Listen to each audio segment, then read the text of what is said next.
जब भारत पर शक्तिशाली साम्राज्यों का राज था, तब एक युवा योद्धा ने आज़ादी का ऐसा सपना देखा जिसने मुगलों की जड़ें हिला दी। वो चारों तरफ से दुश्मनों से घिरे हुए थे, मुट्ठी भर लोग और सामने विशाल सेनाएं। फिर भी उन्होंने एक ऐसा साम्राज्य खड़ा किया जिसकी गूंज आज भी सुनाई देती है।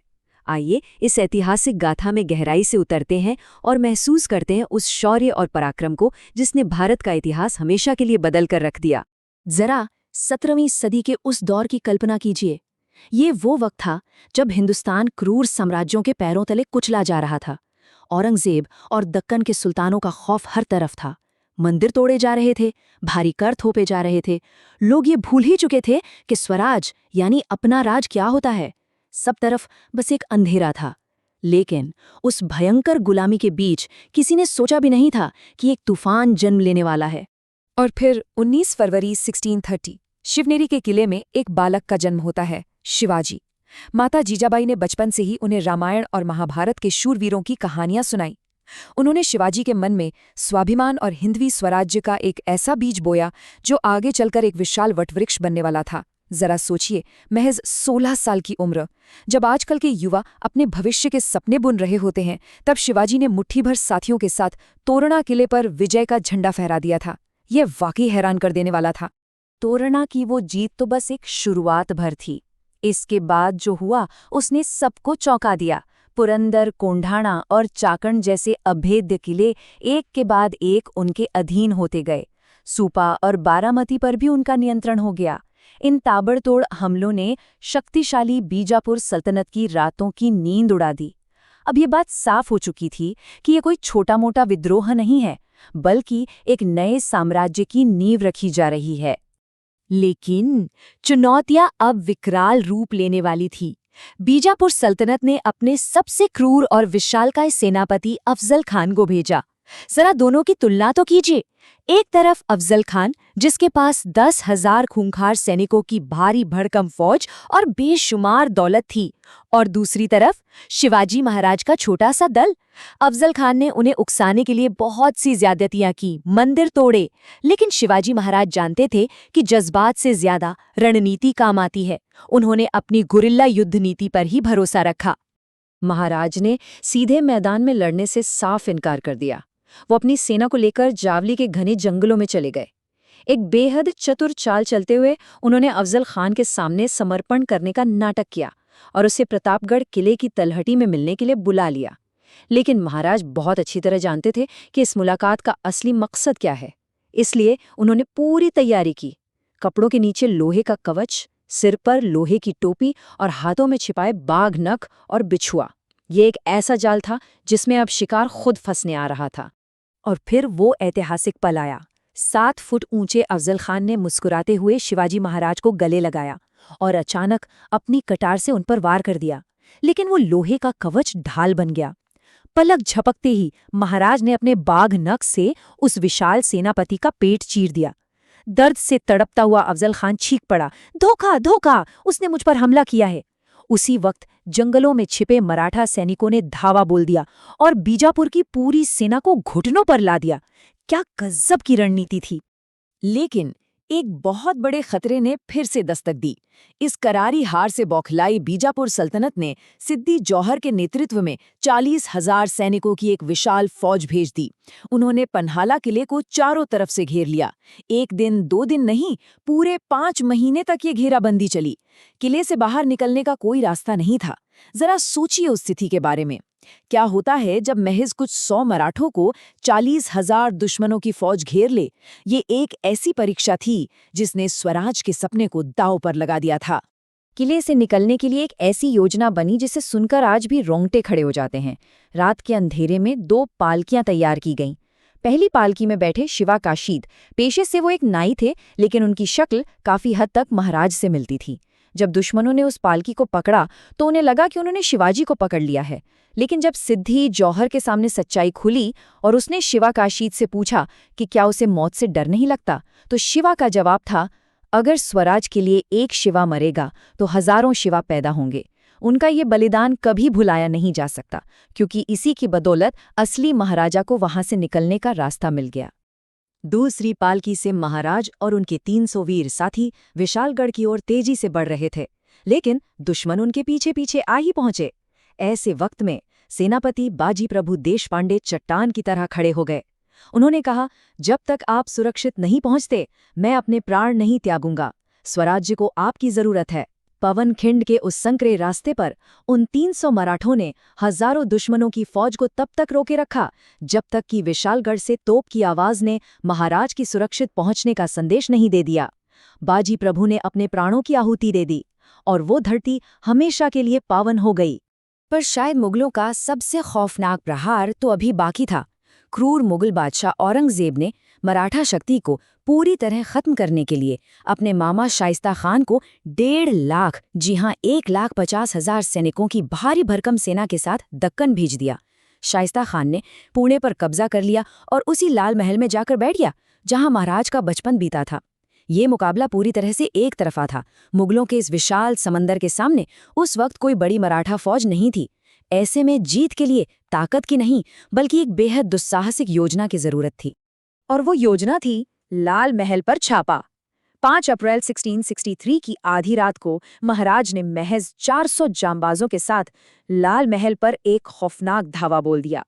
ये हमला इतना अचूक और अचानक था कि शाइस्ता खां दहशत के मारे खिड़की से कूदकर भागने लगा। लेकिन तभी महाराज की तलवार की एक ही झटके में उसकी 3 उंगलियां कट गईं। अपनी जान की भीख मांगता हुआ खौफ से कांपता मुगल सेनापति वहां से भाग खड़ा हुआ। मुगलों के इतिहास में ये एक बेहद शर्मनाक और करारी हार थी। अब सवाल ये था कि एक नए साम्राज्य को खड़ा करने और इतने बड़े युद्ध लड़ने के लिए पैसा कहाँ से आएगा? जाहिर है सिर्फ तलवारों से तो राज्य नहीं चलते।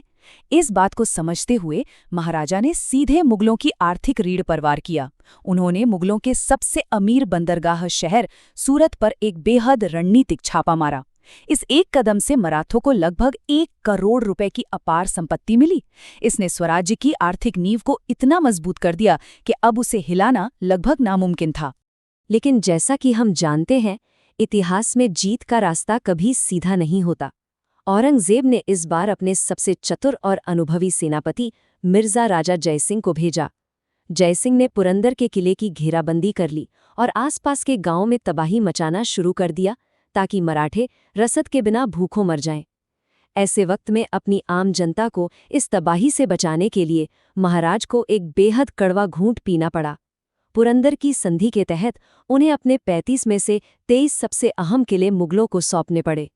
ये फैसला दर्दनाक था, लेकिन ये एक सच्चे नायक की पहचान थी जो अपने अहंकार से कहीं ऊपर अपनी जनता की जान को रखता है। पुरंदर की संधि के बाद कुछ ऐसा हुआ जिसकी कल्पना भी किसी ने नहीं की थी। महाराज को औरंगजेब से मिलने आगरा जाना पड़ा, लेकिन वहां दरबार में सम्मान देने के बजाय औरंगजेब ने सबसे बड़ा धोखा किया। उसने शिवाजी महाराज और उनके नौजवान बेटे संभाजी को नजरबंद कर दिया। शेर अब सचमुच पिंजरे में कैद था। मौत सिर पर मंडरा रही थी। कोई भी आम इंसान इस स्थिति में टूटकर बिखर जाता, लेकिन शिवाजी महाराज कोई आम इंसान थोड़े ही थे। महाराज ने वहां से निकलने की एक ऐसी हैरत अंगेज योजना बनाई जो आज भी जासूसी कहानियों को मात देती है। सबसे पहले उन्होंने बहुत ज्यादा बीमार पड़ने का नाटक किया। फिर अपने अच्छे स्वास्थ्य की मन्नत के नाम पर आगरा के साधु संतों को रोजाना मिठाइयों और फलों की बड़ी बड़ी टोकरियां भिजवाना शुरू कर दिया। धीरे धीरे पहरेदारों को उन टोकरियों की आदत हो गई और उन्होंने उनकी तलाशी लेना बंद कर दिया। और फिर अगस्त 1666 के एक दिन महाराज और उनके बेटे उन्हीं फलों की टोकरियों में छिपकर मुगलों की नाक के नीचे से रहस्यमय तरीके से गायब हो गए। औरंगजेब बस अपना सिर पीटकर रह गया। वो चीखता रहा कि ये कोई जादू है। मुगलों की सत्ता के मुंह पर ये एक बहुत बड़ा तमाचा था।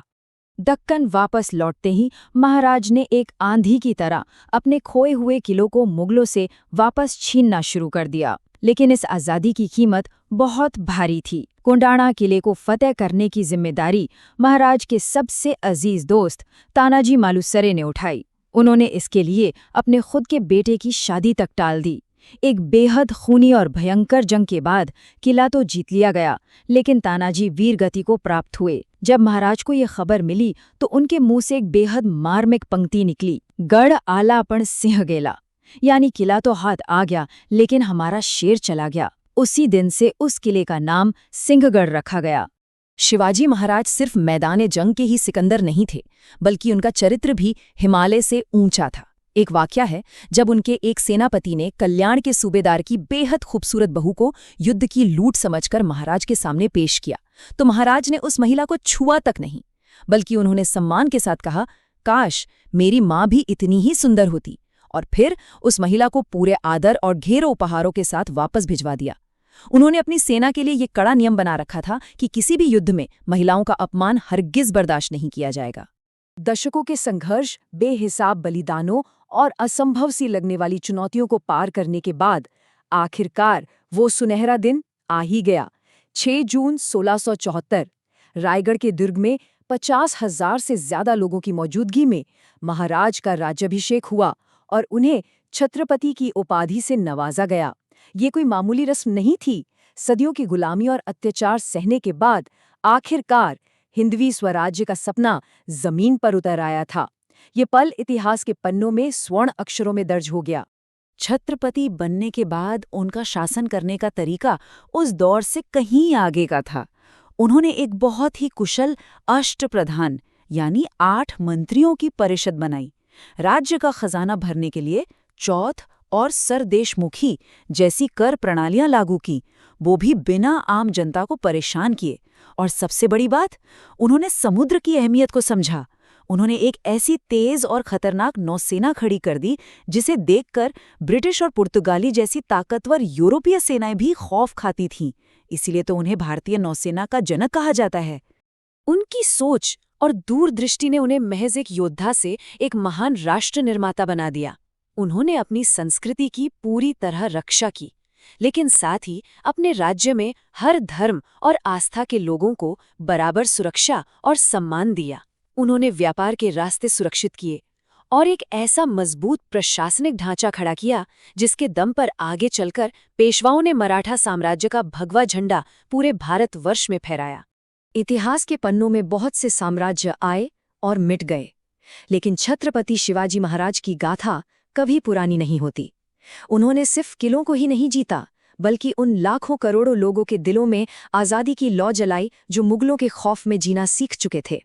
उन्होंने उन्हें ये एहसास दिलाया कि आज़ादी उनका हक है और स्वराज्य का वो विचार, वो आग आज भी हमारे खून में दौड़ती है। इस ऐतिहासिक गाथा में हमारे साथ बने रहने के लिए आपका बहुत बहुत धन्यवाद।